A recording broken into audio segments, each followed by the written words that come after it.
Hello, good morning 7th class. आज हम आपको 20 चैप्टर क्रिया पढ़ा रहे हैं। क्रिया क्या होता है? जिन शब्दों से किसी कार्य के करने या होने का ज्ञान होता है उसे क्रिया कहते हैं।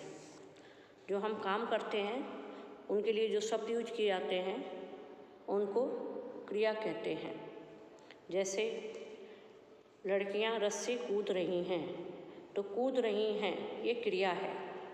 कुत्ता गेंद उठा लाया ये क्रिया है। मोची ने सबसे सुंदर जूते बनाए, ये भी क्रिया है। सूर्योदय हो रहा है क्रिया है। ये मेरे दादा दादी जी हैं। मतलब जितने भी होते हैं वो सब काम करने का पता चलता है, उसे क्रिया कहते हैं। ठीक है। अब क्रिया के मूल रूप को धातु कहते हैं।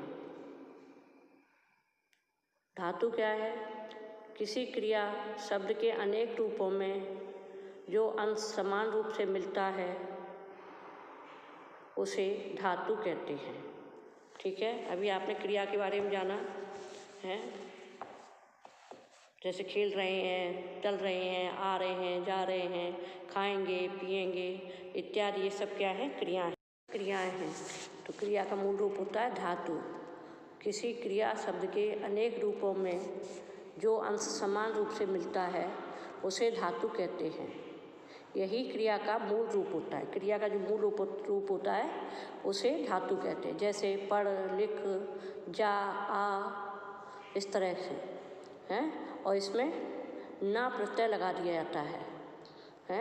पढ़ना, लिखना, खाना, पीना, हंसना, उठना, चलना, फिरना आदि जो क्रियाएं होती हैं वो धातु कहलाती हैं।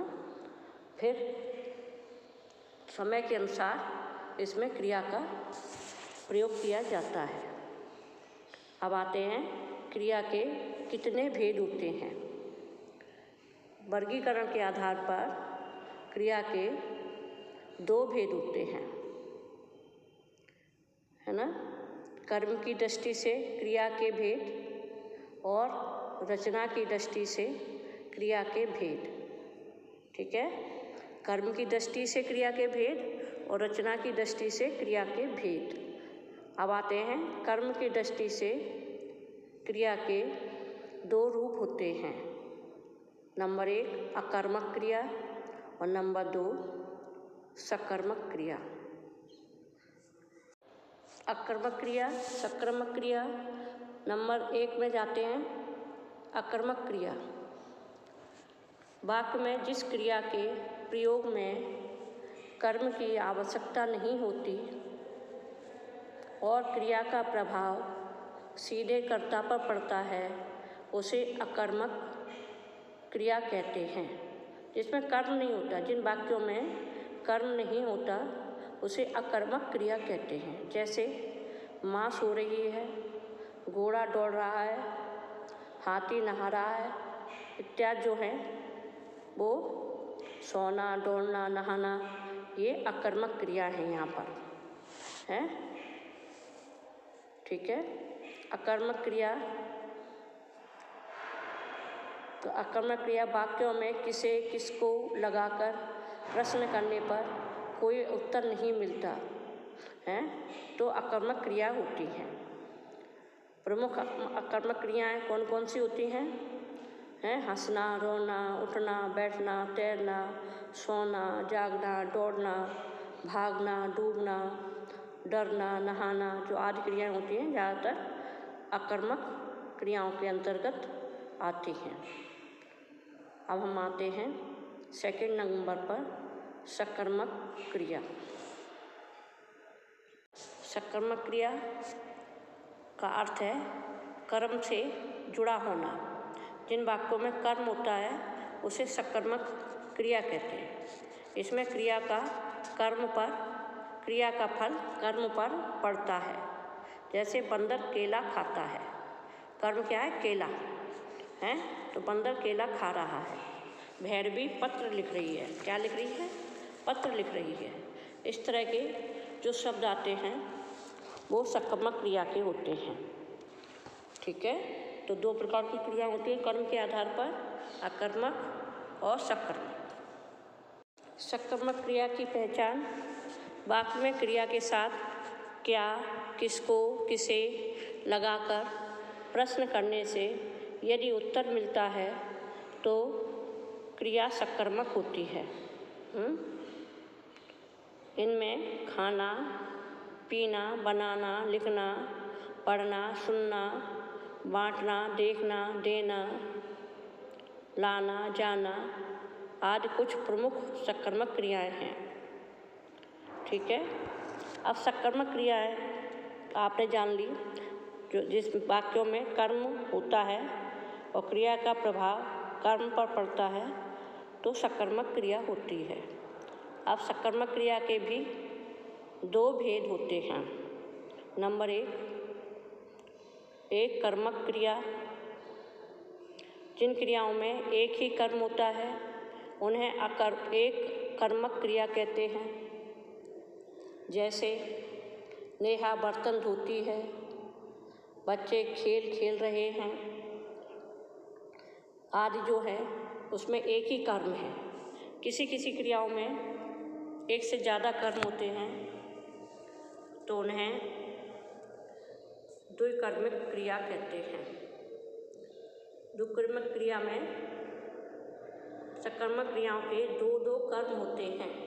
जैसे जूही ने लता को उपहार दिया। दो लोग हैं, जूही भी है और लता भी है, तो आपस में आदान प्रदान कर रहे हैं, इसलिए यहाँ पर द्विकर्मक क्रिया है।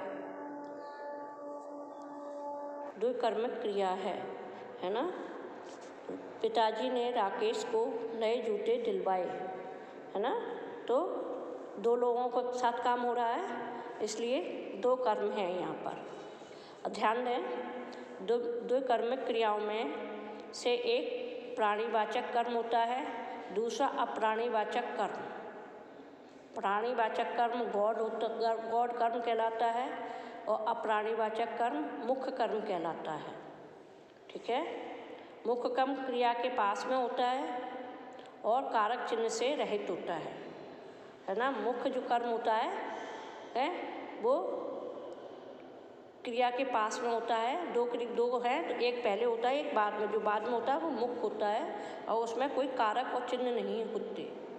पहले वाले में कारक और चिन्ह। ठीक है, तो कर्म के आधार पर हमने दोनों क्रियाओं को जाना, अकर्मक क्रिया और सकर्मक क्रिया। सकर्मक क्रिया के दो भेद हो गए, एक कर्मक और द्विकर्मक। ठीक है, अब आते हैं रचना की दृष्टि से। रचना की दृष्टि से क्रिया के भेद। रचना की दृष्टि से क्रिया के चार भेद होते हैं। नंबर एक प्रेरणार्थक क्रिया, नंबर दो संयुक्त क्रिया, नंबर तीन नाम धातु क्रिया, नंबर चार पूर्वकालिक क्रिया है। ये चार होते हैं। अब पहले पे आते हैं प्रेरणार्थक क्रिया। जिन क्रियाओं को कर्ता स्वयं न करके किसी दूसरे को उन्हें करने के लिए प्रेरित करता है उन्हें प्रेरणार्थक क्रिया कहते हैं। जैसे खुद काम न करें और दूसरे को आदेश दें। जैसे माँ धोबी से कपड़े धुलवाती है, तो ये क्या है, दूसरे से काम कर रही है, मतलब दूसरे को प्रेरणा दे रही है कि ये काम करो और स्वयं नहीं कर रहे हैं। तो ध्यान दें। ठीक है, प्रेरणार्थक क्रियाएं दो प्रकार की होती है। प्रेरणार्थक क्रियाएं भी दो प्रकार की होती हैं, प्रथम प्रेरणार्थक और द्वितीय प्रेरणार्थक। हाँ जी, दो होती हैं। प्रथम प्रेरणार्थक क्रिया, इन क्रियाओं में कर्ता स्वयं को प्रेरणा देता हुआ प्रतीत होता है, मतलब स्वयं ही कार्य करता है। जैसे शीला भाई को खाना खिलाती है, तो वो खुद ही काम कर रही है, मगर उसे प्रेरणा मिल रही है कहीं से। माँ अपने पुत्र को सुलाती है।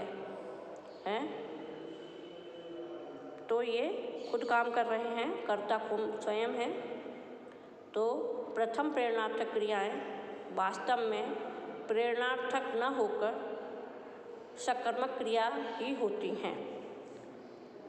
प्रथम जो प्रेरणा होती है उसमें व्यक्ति स्वयं कार्य करता है, तो ये से सकर्मक क्रिया ही कहते हैं। ठीक है, अब आते हैं द्वितीय प्रेरणार्थक क्रिया।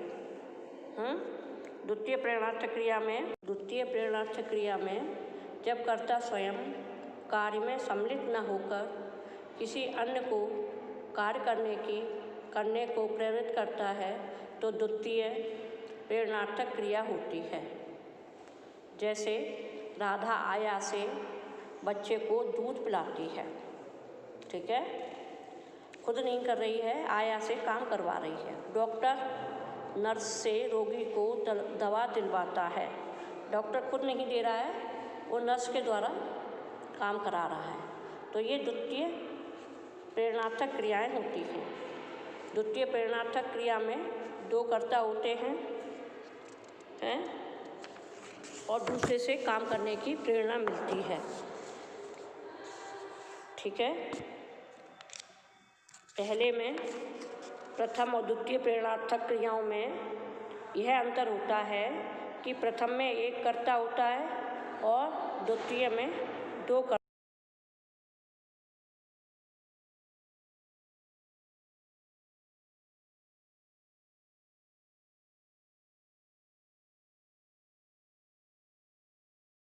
आप देखें हैं कि मूल क्रिया प्रथम प्रेरणार्थक क्रिया और द्वितीय प्रेरणार्थक क्रिया। जैसे मूल क्रिया पढ़ना है तो प्रथम हो जाएगी पढ़ाना और द्वितीय हो जाएगी पढ़वाना है। लिखना, लिखाना और लिखवाना, बोलना, बुलाना और बुलवाना, इस तरह से ये क्रियाएं चलती हैं। मूल क्रिया को प्रथम में बदल दिया और फिर द्वितीय में। अब हम आते हैं सेकंड नंबर पर, संयुक्त क्रिया। जब दो या दो से अधिक क्रियाएं मिलकर पूर्ण क्रिया का बोध कराते हैं तो वह संयुक्त क्रिया कहलाती है। ठीक है, दो क्रियाएं होती हैं मगर दोनों का उपयोग वाक्य में होता है। जैसे सभा में लोग आते जा रहे थे, आते और जा दोनों होते हैं, दोनों क्रिया मिल रही हैं, आते जा रहे थे।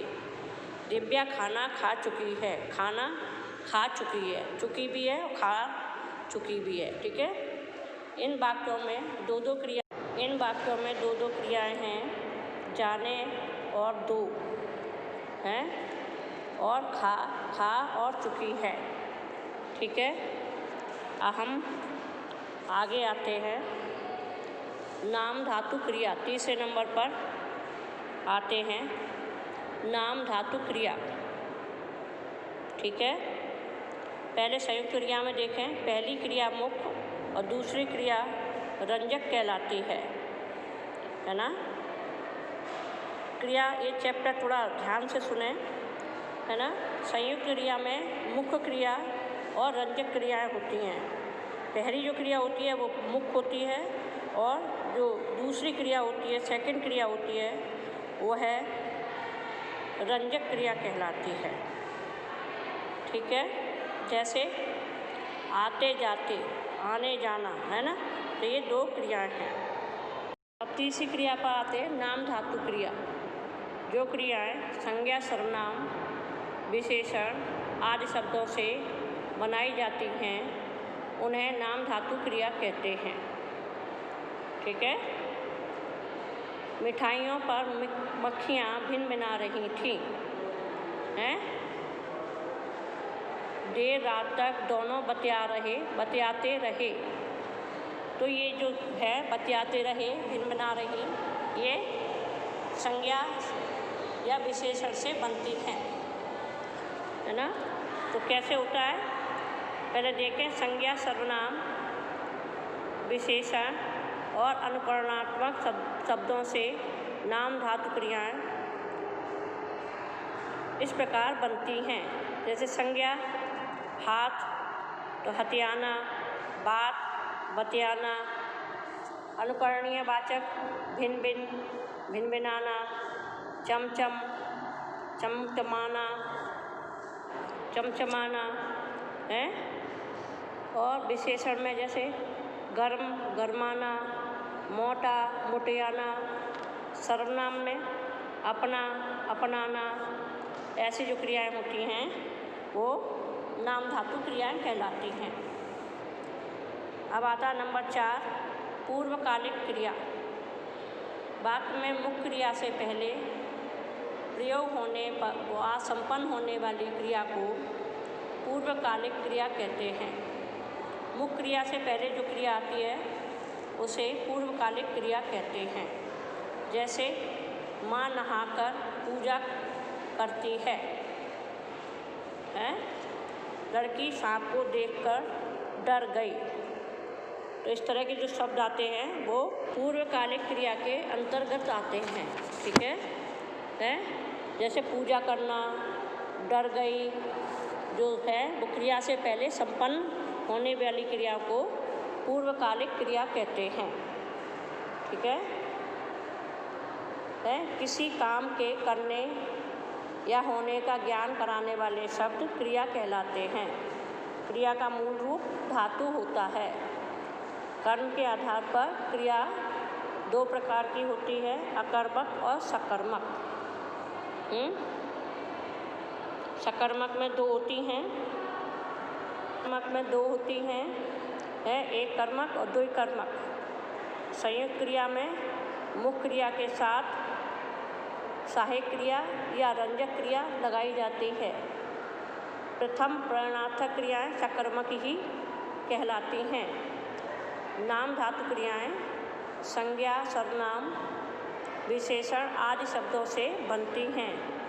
पूर्वकालिक क्रियाएं कर या करके लगाकर बनाई जाती हैं। ठीक है? तो ये क्रिया का चैप्टर आपने पढ़ा, आप देखेंगे बाद में और क्रिया को समझने की कोशिश करेंगे। ठीक है? इसका असाइनमेंट भेज देंगे और आपका ये चैप्टर पूरा हो गया। Thank you.